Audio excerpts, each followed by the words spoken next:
श्री ब्रह्मचैतन्य गोंदवलेकर महाराज प्रवचन 28 मार्च. भगवंताची स्मृती आणि कर्तव्याची जागृती. प्रत्येक मनुष्य बोलताना मी आणि माझे अशा भाषेत बोलत असतो.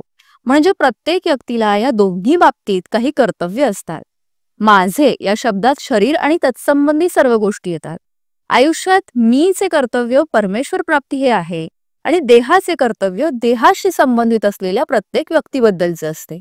देहाच्या कर्तव्यात धर्म, शास्त्र आणि नीती यांना धरून संबंधित व्यक्तीशी करण्याच्या आचरणाचा समावेश होतो.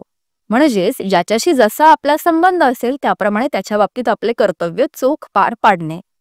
कर्तव्य याचा अर्थ मोबदल्याची अपेक्षा न ठेवता ज्या ज्या बाबतीत जे करणे योग्य असेल ते करणे असा आहे.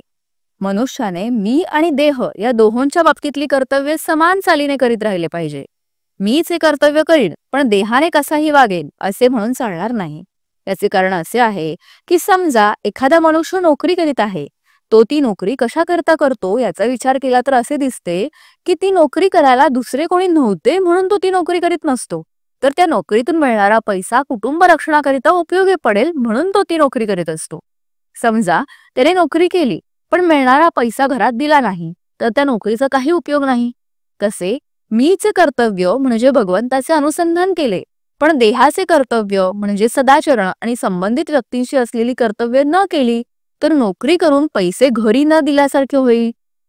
म्हणून प्रत्येक व्यक्तीने भगवंताची स्मृती आणि कर्तव्याची जागृती ठेवावी आणि या दृष्टीने आपले कुठे चुकते आहे याचा शोध दर वाढदिवसाच्या निमित्ताने घेऊन प्रत्येकाने आपली उन्नती करून घ्यावी. जेवताना भोवती उदबत्तीचा सुंदर वास आणि तोंडात गोड घास जसा असावा त्याप्रमाणे आपण बाहेर गोड बोलावे आणि आत भगवंताचे गोड नाम घ्यावे. म्हणजेच आपण आत बाहेर गोड असावे. ज्याप्रमाणे एखादा गवई पुष्कळ ताना मारतो पण शेवटी समेवर येतो त्याचप्रमाणे भगवंताजवळ लक्ष ठेवून मग आपण काहीही केले तरी हरकत नाही. समेला विसरून मात्र उपयोग नाही. इथे तबला वाजवणारा भगवंतच आहे म्हणून त्याचा ठेका बरोबर चालतो.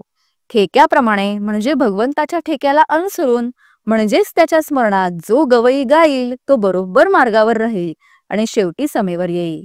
बोधवाक्य: फळाची अपेक्षा सोडून कर्म करणे याचे नाव कर्तव्य होय.